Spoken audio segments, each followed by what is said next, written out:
Failed with major repairs. Technical repair report for bidding. Restoration with permit by a fully licensed vendor. Engineer oversight. 3 site visits. Certification with owner liability in lieu of a load test. Load test still may be required by the AHJ.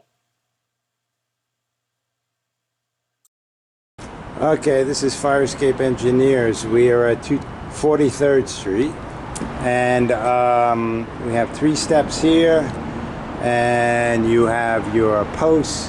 We don't have 2 posts, we only have 1 on one side. This is considered B1. Load test still may be required by the AHJ.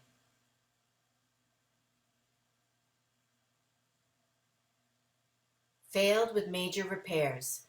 Technical repair report for bidding. Restoration with permit by a fully licensed vendor. Engineer oversight. 3 site visits. Certification with owner liability in lieu of a load test. Fire escape issues. Photos represent what the violations are, not where they are or how many exist. Pass-fail inspection, not technical repair report.